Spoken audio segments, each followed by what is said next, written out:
Hey guys, welcome back to Beyond Dafeet. My name's Josh. In today's video, we're going to be comparing the Asics Gel-Kayano Lite to the Asics Gel-Kayano 27. Which one should you buy? Which one's the better stability shoe? And yeah, is 260 bucks worth it for these shoes? Let's jump into it.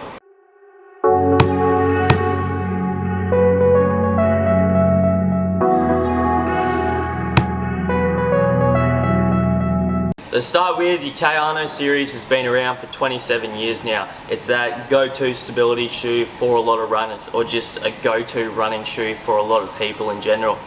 Even just a go-to shoe for life, really. It's that shoe that's been around. It's quite comfortable when you put it on the foot, very supportive, and it gives you that good lock-in around the heel almost in every iteration they've done so far. And just known for that gel.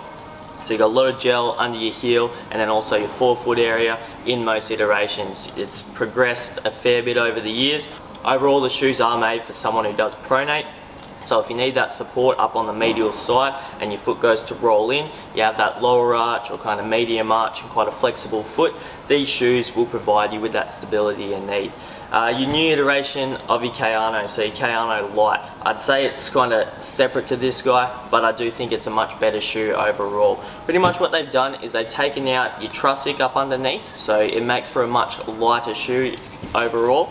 And your stability aspect though hasn't kind of disappeared, so it's still a very stable shoe and it provides you with that support and that cushioning that you need at the same time. So with the Kayano Lite, we're only looking at 255 grams. Now for a stability shoe, that is ridiculously lightweight, especially with the amount of cushioning you have under the foot, whereas the Kayano 27, their newest gel Kayano, besides the Kayano Lite, is at 310 grams. So they've cut 60 grams out of it. Now over a marathon, that's a lot of weight.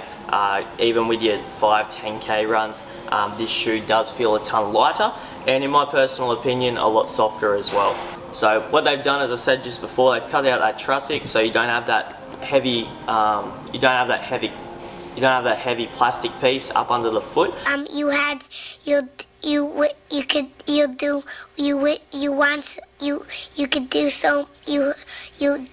But the shoe is still nice and stable, and then they've cut out a ton of that gel at your heel area and just replaced it with a flight foam. Now with your stability aspect in your Kayano Lite, what they've done is added a convex, so a flare away on the medial side and a concave on the lateral side of the shoe. So what that does, it gives you that extra support up on the inside of the foot without adding in a harsh medial posting or a firm trussic underneath the foot, and that allows the shoe to be a lot lighter, and you got that one-piece midsole running throughout. So less glue, less things to go wrong with the shoe, and overall just a much smoother shoe in general. In the Kayano Lite, they do use an IGS, which slows down that pressure that you put in when you heel strike, and then gives you that smooth transition onto your next step. So it guides the foot nicely throughout that gait cycle without over manipulating the foot. Now, I think the Kayano Lite feels quite a lot like a Clifton or even like a Brooks Adrenaline, where it gives you that nice platform underneath the foot, but that light, soft feel at the same time. You don't squish too much into the shoe, but it gives you that nice bounce back and feels quite comfortable overall. Now with the Kayano 27, don't get me wrong, this is a great stability shoe. It just feels a lot more firmer when you do strike down at the heel area, and that's what it's designed to do. And uses that much firmer kind of medial posting wrapping around the heel as well as the medial side of the foot, and then you got that firm trussic with that gel to take that shock out. So your gel does work alright to take that shock out of the foot, but overall when you heel strike in this shoe or midfoot strike in this shoe, because it uses such a firm density underneath, the shoe does feel quite rigid. Now your flight foam they use in your forefoot in this guy does give you that nice soft feel, but the softness you find in this forefoot, I feel like you find that in the whole shoe of the Kayano Lite. So you got that really soft cushioning system running all the way through the shoe, but it's not sluggish at all. It gets you onto your next step quite nicely. Now, in terms of wrapping around the foot, both the shoes fit the foot really well. You got that great midfoot lockdown. In the Kayano Lite, you got an internal heel counter. With the Gel Kayano 27, you got an external heel counter.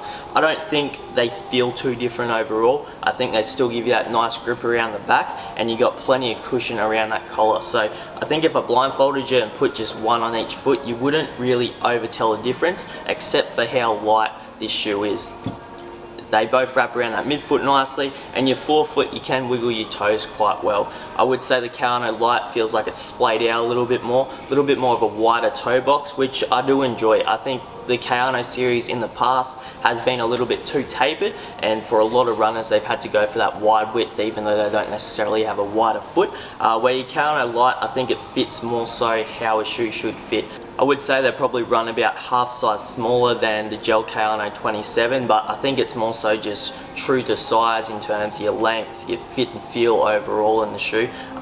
Fits how a stability shoe should fit, but you get that nice lightweight package for $260, where this guy, it's a lot heavier and it's just a lot more clunky overall. Would you have both these shoes? I don't think so, no. I think someone who's been running in the Kayano 27 and they're looking for that lighter, softer package, I think Asics have dropped this guy for you guys. Same when they did the Nimbus and then the Nimbus Lite. A lot of people who were running in the Nimbus that did have a lot of gel in it and a lot of glue in general have then gone to the Nimbus Lite and really enjoyed it. Same, I think with the Kayano Lite, you're going to do the same thing, move over to this guy, and then you probably won't go back. I think what Asics have done here as well is going to bring a lot of people from other brands that have been running in stability shoes and move over to your Asics Kayano Lite, because the shoe is really light. In my opinion, probably the best stability shoe of 2020 so far. So yeah, leaps and bounds ahead of last season's model. In terms of your rubber underneath, like your durability aspect of the shoe, you're going to get about the same life out of both. So they're still built like tanks. You're going to have a lot of mileage underneath the foot, easy pushing 1,000 Ks. You got the AHA rubber in both the shoes, running all the way through the shoe. You'll have a little less rubber in the Kayano Lite, which again makes the shoe a little bit lighter, but they've just ran that lateral guidance line running throughout the shoe, so again that works with your forefoot pronation, just guiding the foot nicely throughout the step, where this guy's just firmed up a little bit more. So I mean, your forefoot rubber in the Kayano 27, you probably get a little bit more out of it, but overall a really good package up underneath the foot with both shoes in terms of durability. But your Kayano Lite, just as the name suggests, feels a lot lighter. And again, with the midsole, we're looking at a one-piece midsole with your Kayano Lite. With your Gel-Kayano 27, you got about 5 components in there. You got your gel, you got your Duromax, you got the Trussic, you got the flight foam, and then a bit more gel as well in the forefoot. With the Gel-Kayano Lite, yes, you still do have a little bit of gel up under the forefoot, but I don't think it's a detriment to the shoe. It complements it, if anything. When you're up on your forefoot, it gives you that nice squishy feel underneath the foot without kind of taking away from the step. So I find with the Gel-Kayano 27, it kind of works against the body, whereas I feel the gel in the Kayano Lite complements the shoe and gets you onto that next step quite efficiently. With your uppers of both shoes, as I said, they fit and feel fairly similar. However, your Kayano Lite does have that kind of lighter upper on it. I do think it's a little bit more breathable. In terms of durability of the uppers though, I think they're both going to be as durable as each other. You got that 3D engineering around that lace area, so the shoe should hold itself quite nicely and be quite durable over the life of the shoe. So yeah, to pretty much wrap it up, I think the Kayano Lite is a much better shoe than the Kayano 27 in my opinion. It's a lot lighter, you still get that stable platform underneath the foot. At the same time though, it just feels softer, feels faster, and yeah, it's a great shoe by Asics. So yeah, if you got any questions, hit me up in the comments, hit that subscribe button, hit the like, and we'll catch you in another video. Cheers.